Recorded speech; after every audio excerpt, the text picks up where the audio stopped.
Baik, kita lanjutkan kajian kita. Masih membahas surah Al-Imran. Dan kita masuk pada ayat ke-16 dan seterusnya. A'udzubillahi minasyaitonirrajim. Bismillahirrahmanirrahim.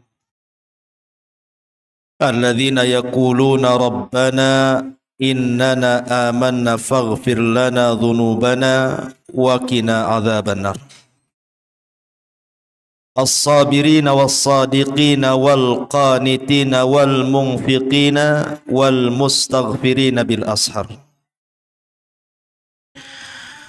Orang-orang yang berdoa, ya Rabb kami benar-benar beriman, maka ampunilah dosa-dosa kami dan lindungilah kami dari azab neraka. Juga orang-orang yang sabar, orang-orang yang benar, orang-orang yang taat, orang-orang yang menginfakkan hartanya, dan orang-orang yang memohon ampun di waktu sahur sebelum fajar. Ma'asyiral muslimin yang dimuliakan Allah Subhanahu wa taala, ayat ini melanjutkan ayat sebelumnya. Ketika Allah Subhanahu wa taala menyebutkan orang-orang yang bertakwa bahwa mereka akan dimasukkan ke dalam surga yang mengalir padanya sungai-sungai dan akan diberikan pasangan yang disucikan. Kemudian Allah Subhanahu wa taala menyebutkan sifat-sifat penduduk surga yang bertakwa itu seperti apa. Di sini Allah Subhanahu wa taala menyebutkan sifat-sifatnya. Allah mengatakan di antara sifat-sifat penduduk surga, alladzina yaquluna rabbana innana faghfir lana dhunubana wa qina adzabannar. Orang-orang yang senantiasa berdoa kepada Allah dan mengatakan rabbana, ya Rabb kami, innana amanna, sesungguhnya kami beriman, faghfir lana dhunubana, maka ampuni dosa-dosa kami dan jauhkan kami dari azab neraka. Di sini Allah Subhanahu wa taala mengajarkan kepada kita tentang tawassul. Bahwa sebelum kita meminta sesuatu kepada Allah Subhanahu wa taala, hendaklah bertawassul dulu. Makanya kalimatnya sebelum kita meminta ampun kepada Allah akan dosa-dosa kita, maka Allah mulakan dengan kalimat innana amanna. Hendaklah kita beriman dulu, baru kemudian memintakan ampun akan dosa-dosa kita. Nah, ini disebut namanya tawassul bil iman. Bertawassul kepada Allah Subhanahu wa taala dengan keimanan kita dan amal saleh kita. Dan ini sudah saya singgung di sini dulu, bahwa tawassul yang syar'i itu ada 3. Pertama, tawassul dengan amal saleh dan keimanan. Jadi tawassul dengan seluruh amal saleh yang kita lakukan, apakah salat kita, puasa kita, zakat kita, sedekah kita, birrul walidain, silaturrahim, dan begitu seterusnya. Bertawassul dengan amal-amal saleh. Kemudian yang kedua, bertawassul dengan nama dan sifat Allah Subhanahu wa taala. Dan yang ketiga, bertawassul dengan orang-orang yang saleh yang masih hidup. Sebagaimana Nabi SAW pernah suatu ketika mengatakan bahwa apabila kalian menjumpai orang yang bernama siapa namanya, seorang dari Yaman, Uwais Al-Qarani. Naam, jazakallahu khairan. Kata Nabi SAW, apabila kalian mendapatkan seorang laki-laki yang bernama Uwais Al-Qarani, dia dari Qaran Yaman, maka mintalah doa kepadanya, sebab kalau dia bersumpah atas nama Allah, pasti doanya akan dikabulkan Allah Subhanahu wa taala. Uwais Al-Qarani ini digolongkan sebagai muhadram. Muhadram itu maksudnya hidup di zaman Nabi tapi tidak berjumpa dengan Nabi. Makanya tidak digolongkan sahabat. Dalam istilah para ulama hadis disebut muhadram namanya, atau dengan kata lain kibarut tabi'in, tabi'in senior. Karena hidup di zaman Nabi tapi tidak berjumpa dengan Nabi. Yang menghalangi Al-Qais Al-Qarani ini untuk berjumpa dengan Nabi karena birrul walidain. Karena dia berbakti kepada orang tua sehingga Uwais Al-Qarani ini tidak bisa menjumpai Nabi. Padahal dia sanggup menjumpai Nabi, tapi karena berat dengan ibunya sehingga dia tidak menjumpai Nabi, makanya tidak digolongkan sahabat. Lah Nabi SAW diwahyukan kepadanya bahwa Uwais Al-Qarani ini punya doa yang mustajab. Akhirnya kemudian sampai Nabi SAW wafat, Uwais tidak pernah berjumpa. Di zaman Khalifah Umar bin Khattab radhiyallahu an, Umar terngiang dengan ucapan Nabi SAW bahwa ada seorang laki-laki namanya Uwais Al-Qarani, dulunya punya penyakit albino, kemudian disembuhkan dan tinggal 1 dirham. Kalau berjumpa dengan dia, mintalah doanya. Karena lau aqsama 'ala Allah la abarra. Kalau dia bersumpah atas nama Allah, pasti dikabulkan doanya. Jadi zaman Umar bin Khattab, kalau ada kafilah haji dari Yaman, maka Umar akan mencegah kafilah itu. Kemudian mengatakan, afikum Uwais, adakah Uwais di antara kalian? Maka orang-orang mengatakan, tidak ada wahai Amirul Mukminin. Kemudian tahun depannya lagi datang lagi kafilah dari Yaman. Maka Rasul Umar bertanya lagi, afikum Uwais, adakah Uwais di antara kalian? Mereka mengatakan, tidak ada wahai Amirul Mukminin. Bertahun-tahun Umar mencari Uwais Al-Qarani ini. Sampai pada waktunya datanglah kafilah dari Yaman. Kemudian Umar bertanya, afikum Uwais, adakah Uwais di antara kalian? Maka di antara mereka mengatakan ada, tapi Uwais tidak bersama kami. Uwais terhalang dengan kefakirannya sehingga dia harus bekerja di salah seorang penggembala kambing tuannya Arab. Dan dia berada di daerah ini dan itu. Maka akhirnya Umar dan Ali bin Abi Thalib kemudian mencari, tiba-tiba dia melihat ada orang yang sedang sholat. Kemudian diperhatikan, nampaknya ciri-cirinya seperti Uwais Al-Qarani. Kemudian selepas sholat, Umar bertanya, siapa namamu? Maka dia mengatakan, ana Abdullah, saya hamba Allah. Maka Umar mengatakan, semua Abdullah, semua kita ini Abdullah hamba Allah. Saya ingin nama yang diberikan ibumu kepada kamu. Akhirnya dia mengatakan, naam, saya Uwais. Saya seorang yang bernama Uwais. Kemudian Umar mengatakan, dari mana asalmu?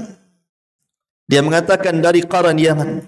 Kemudian Umar bin Khattab radhiyallahu an mengatakan, berbahagialah Uwais. Bahwa Nabi SAW sudah berdoa kepadamu, bahwa setiap doa-doamu dikabulkan Allah, tolong doakan aku. Maka Uwais Al-Qarani kaget, sekelas Amirul Mukminin minta doanya. Secara keistimewaan ya jauhlah Umar jauh lebih utama dibandingkan Uwais. Tapi karena ada sabda Nabi SAW, maka Umar pun minta supaya didoakan oleh Uwais ibn Qaran. Akhirnya kemudian dia pun didoakan dengan syarat, cukup engkau saja wahai Amirul Mukminin dan jangan ceritakan tentang diriku. Akhirnya Uwais pun setelah kematian ibundanya meminta kepada Umar untuk diutus berjihad di negeri Syam. Habis itu tidak ada kabarnya. Tapi dari sini menunjukkan bahwa Nabi SAW mengajarkan kepada kita semua tentang tawasul. Bahwa sebelum kita meminta sesuatu kepada Allah Subhanahu wa taala, tawasul dulu dengan amal saleh kita. Samalah bahasanya kalau antum mau pinjam uang sama saya, kan tidak langsung Ustaz pinjam uang, enggak. Tapi kalau antum puji dulu, Ustaz nih ganteng, mantap, baik, ujung-ujungnya ada uang enggak Ustaz? Gitu maksudnya. Kan ada mukadimah dulu tuh kan. Masalah yang minta-minta gitu. Artinya walillahi masalul a'la. Allah itu lebih berhak untuk itu. Sebelum kita meminta sesuatu kepada Allah Subhanahu wa taala, maka dahulukan dulu dengan tawasul. Dengan amal saleh kita, dengan iman kita, dengan nama dan sifat Allah, atau dengan orang-orang saleh yang masih hidup. Makanya di sini Allah mengatakan, alladzina yaquluna rabbana innana amanna. Orang-orang yang berkata, Rabb kami beriman kepadamu. Kami beriman kepadamu ya Rabb, kami beriman dengan Rasulmu, kami beriman dengan kitab-kitabmu. Baru kemudian kita katakan, faghfir lana. Kami minta ampun akan dosa-dosa kami. Kalimat faghfir lana itu diambil daripada ghufran. Kalimat ghufran ini artinya al-afu ma'as sitri. Jadi Allah Subhanahu wa taala itu kalau mengampuni hamba-hambanya, Allah itu bukan hanya sekedar mengampuni dosa kita, tetapi menutup aib kita. Itu makna ghufran. Kalimat faghfir lana itu seolah-olah kita katakan, ya Allah, tutuplah aib-aib kami dan ampunilah dosa-dosa kami. Sebab kalau seandainya setiap dosa, ikhwatu fiddin muliakan Allah Subhanahu wa taala, Allah berikan bau yang tidak sedap. Kalau seandainya setiap dosa Allah berikan bau yang tidak sedap, tidak ada manusia yang mau duduk di samping manusia yang lainnya. Mustahil. Karena setiap hari kita berbuat dosa. Tetapi karena dosa itu tidak ada baunya, dan terkadang ada dosa yang tidak ada yang tahu kecuali kita dengan Allah Subhanahu wa taala. Makanya kenapa orang itu dimuliakan? Karena Allah masih menutup aib-aib kita. Makanya Imam Ahmad ibn Hanbal rahimahullahu taala, suatu ketika dia ke pasar. Namanya imam besar, orang pasar tahu semua lah siapa Imam Ahmad. Jadi dia belanja sana, belanja sini gitu ya. Karena di zaman itu yang belanja laki-laki dan yang jual juga laki-laki di pasar. Kalau sekarang yang belanja laki-laki, yang jual perempuan, ya digoda lah kan. Kalau orang dulu pasar pun laki-laki, sekarang penuh dengan perempuan. Jadi Imam Ahmad ke pasar belanja. Bayangkan Imam Madhab belanja ke pasar. Masa antum tidak mau belanja ke pasar? Suruh istrinya beli bawang, malu kan itu. Imam Ahmad, Imam Ahli Sunnah belanja ke pasar, bawa barang banyak. Namanya seorang ulama banjir, namanya ulama banjirlah manusia datang ke mana-mana dan bertanya soal hadis. Bayangkan, belanja saja ditanya. Kemudian murid-muridnya ingin memuliakan Imam Ahmad, mengatakan, ya Imam, bagaimana kalau barang-barangmu kami yang mengangkat ke rumahmu? Kau pergi saja duluan, nanti tahu sampailah barang-barang ini. Tapi Imam Ahmad mengatakan, jangan. Ini tugasku. Kalian memuliakan diriku karena kalian tidak tahu aibku, katanya. Kalau seandainya Allah Subhanahu wa taala bongkar aibku di hadapan kalian, tidak ada satu di antara kalian memuliakan diriku, pasti kalian akan mengambil pasir dan meletakkan di kepalaku. Ya. Imam Ahmad mengatakan seolah-olah ingin, kalau kita pahami bahwa kemuliaan manusia itu karena Allah tutup aibnya. Kalau Allah bongkar aib kita, tidak ada manusia yang menghormati yang lainnya. Betapa banyak orang-orang yang kemudian melakukan dosa dan maksiat yang luar biasa karena tidak ada yang tahu, makanya orang masih menghargai orang itu. Lah itu nikmat dari Allah, Allah masih menutup aib kita. Makanya termasuk dosa besar orang yang menceritakan dosanya sendiri. Kata Nabi SAW, kullu ummati mu'afan illal mujahirin. Setiap umatku akan dimaafkan kecuali orang-orang yang terang-terangan menceritakan dosanya. Makanya sahabat bertanya, apa itu mujahirun ya Rasulullah? Maka Rasul mengatakan, orang yang melakukan dosa di malam hari, kemudian Allah tutup aibnya di malam hari, pagi harinya pula diceritakan kepada orang. Atau orang yang melakukan dosa di siang hari dan Allah sudah tutup aibnya, dia ceritakan pula di malam hari. Maka setiap umatku dimaafkan kecuali orang-orang yang menceritakan dosanya sendiri. Maka jangan sampai menceritakan dosa sendiri karena Allah sudah menutup aib kita. Lah kalimat faghfir lana, ya Allah ampuni dosa-dosa kami, maksudnya ya Allah tutupi aib kami dan ampuni dosa-dosa kami. Kemudian Allah mengatakan waqina adzaban nar, dan jauhkan kami dari azab neraka. Kemudian Allah Subhanahu wa taala ingin menyebutkan tentang usul fadhailil mukminin. Di sini ada sifat, 5 sifat yang merupakan sifat yang melekat kepada seorang mukmin. Dan 5 sifat inilah yang menjadikan seorang mukmin masuk surga. Apa saja sifat-sifatnya?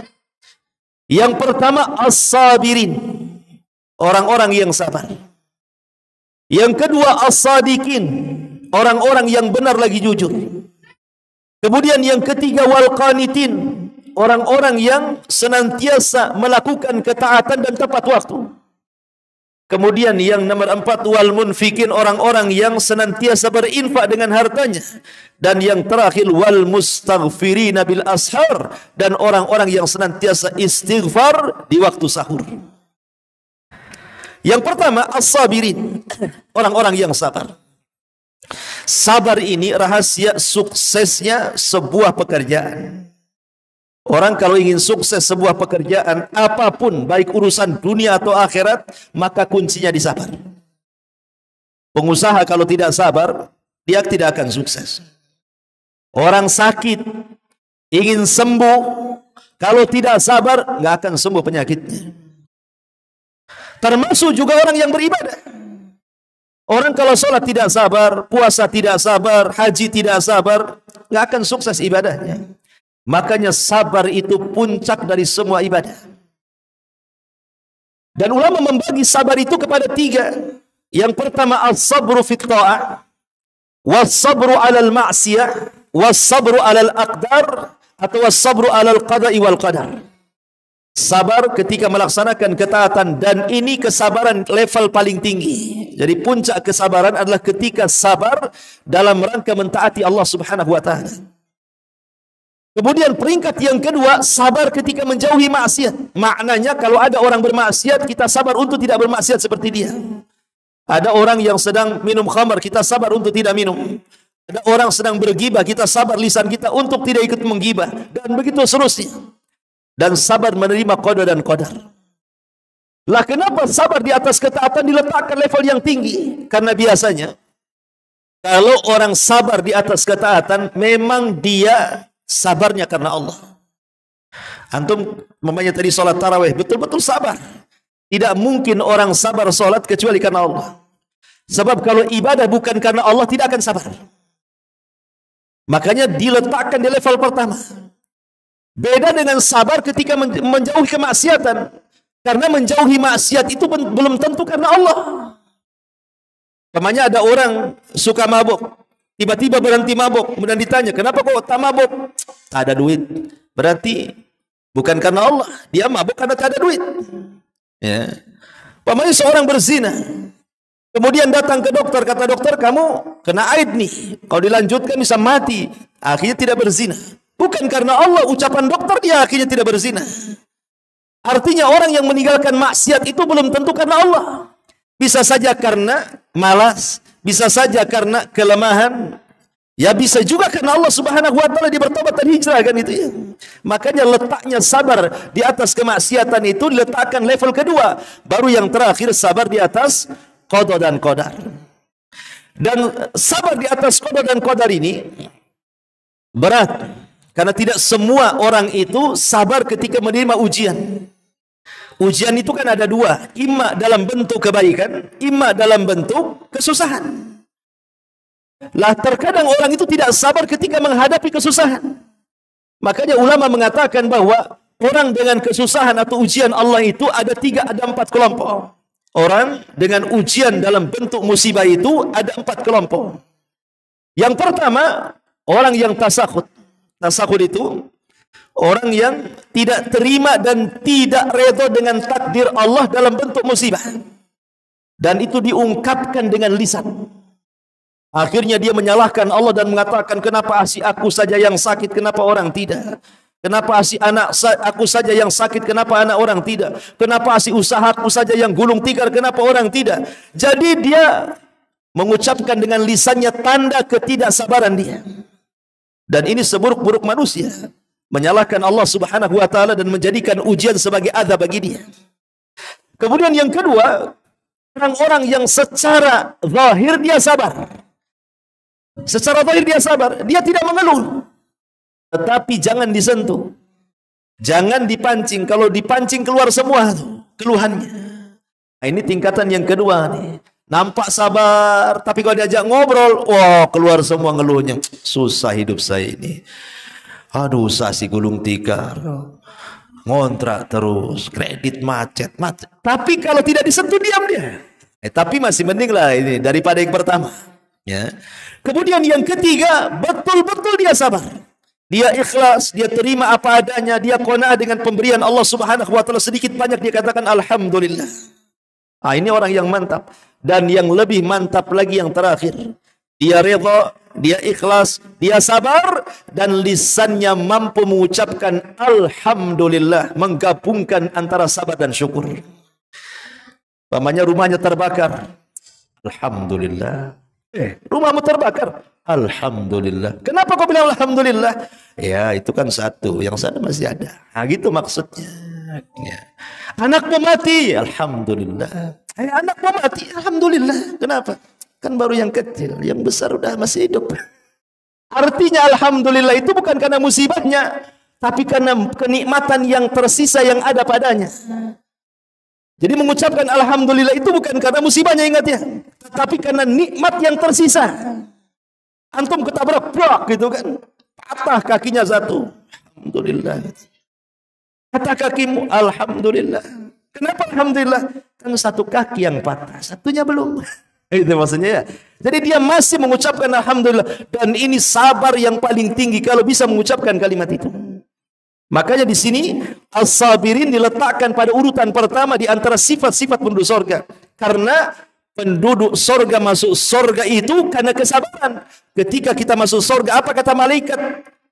Salamun alaikum bima sabartum fa ni'ma uqbadar. Keselamatan bagi kalian wahai penduduk sorga atas kesabaran kalian. Masuklah kalian ke dalam sorga.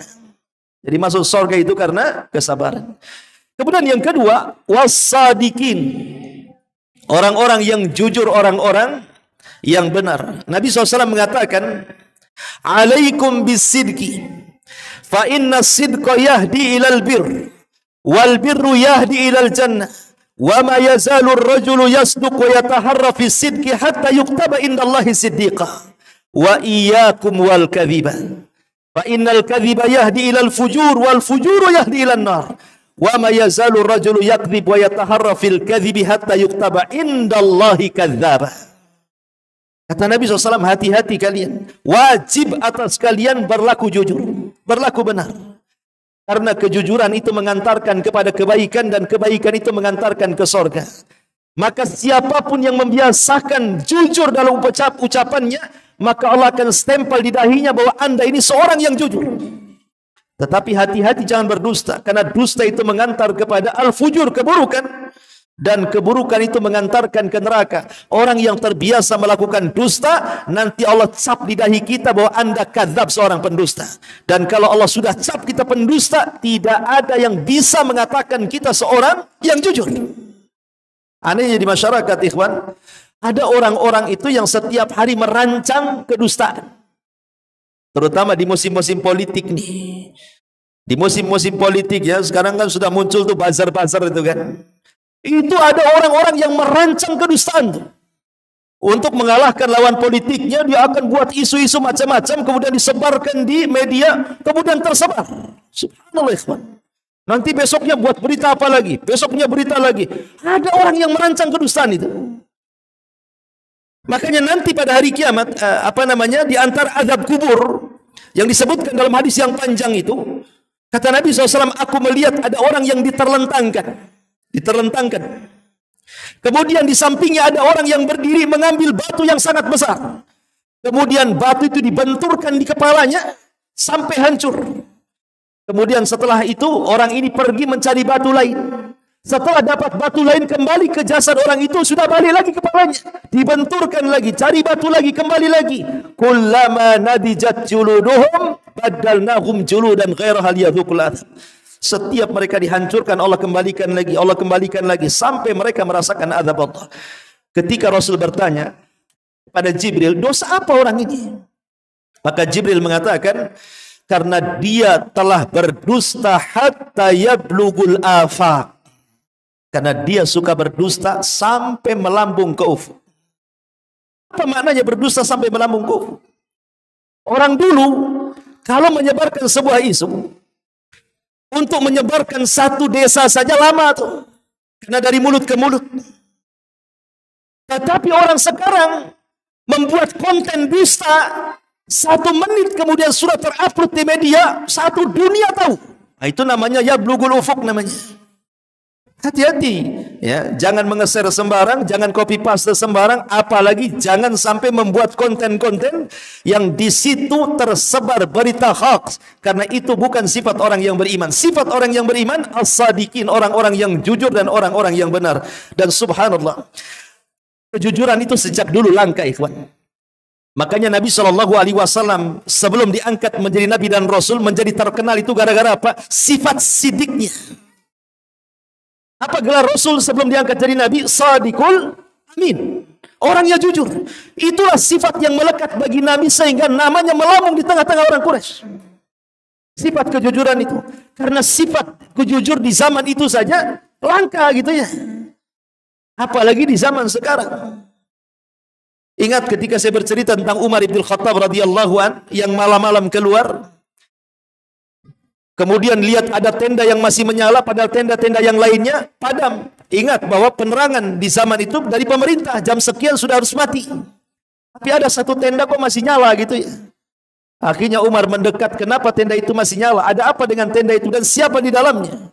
Rupanya ketika Umar sampai di tenda itu, dia berdiri di samping tenda, adalah pembicaraan dalam tenda itu seorang ibu dan anak gadisnya. Kata seorang ibu ini, nah besok kita akan jualan air susu.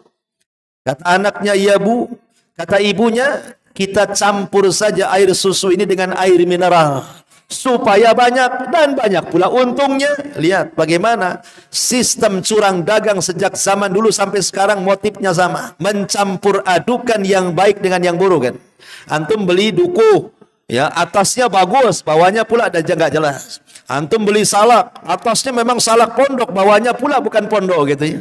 Beli jeruk, jeruknya beras tagi, yang satunya beras penyet apa gitu kan. Macam-macam kan. Memang begitu orang nipu itu nyampur-nyampurkan tuh. Maka seorang ibu mengatakan kepada anaknya, nak kita campur saja susu itu dengan air mineral katanya. Biar banyak-banyak pula untungnya. Kata anak gadisnya, bu jangan. Aturan Amirul Mukminin tidak boleh curang dalam dagang. Kata ibunya, nak kan Amirul Mukminin tidak dengar dan tidak tahu. Nggak ada masalah lah kan itu. Maka anaknya mengatakan, bu, walaupun Amirul Mukminin tidak tahu dan tidak dengar. Ingat, Amirul Mukminin punya Tuhan. Dan Tuhan Amirul Mukminin Tuhan kita. Sebagaimana dia melihat Amirul Mukminin, dia juga melihat kita. Sebaiknya jangan lakukan. Ketika Umar mendengar kejujuran wanita itu, langka wanita jujur di zaman itu. Datang dia ke rumahnya. Dikumpulkan anak laki-lakinya. Siapa di antara kalian siap menikah katanya. Di situ ada Ibnu Umar, ada Qasim Ibnu Umar, anak-anak Umar bin Khattab yang laki-laki.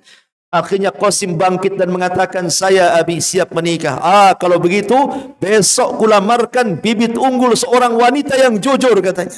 Bayangkan, besoknya anaknya dibawa ke tenda itu. Ini orang nomor 1 Umar bin Khattab. Anak presiden. Ya, dilamarkan dengan anak ruli. Anak tenda, anak ruli. Anak nomor 1 di tenda. Karena apa? Karena kejujuran.